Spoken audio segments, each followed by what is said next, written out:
Miks koolitoit nii halb on? Koolitoit saab Eestis nii palju heiti. Veits nagu pesumasinas tehtud. Nii et ma pidin proovima, kas Eesti koolitoit on tõesti nii halb, kui öeldakse. Vaatame, mis nad serveerivad. Söökla sisse astudes oli valik suur.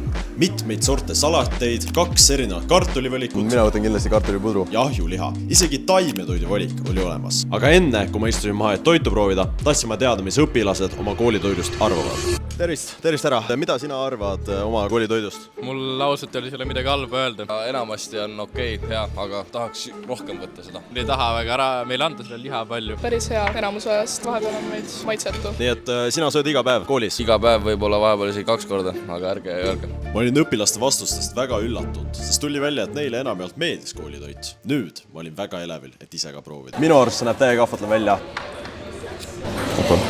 Hea on, nagu päris väga hea. Maitseb nagu tavaline jõulupraad. Kartulipudur on hea, võine, mõnus, ahjuliha, hästi pehme. See redise salat võib-olla pole päris minu asi. Valik on suur, midagi igale inimesele.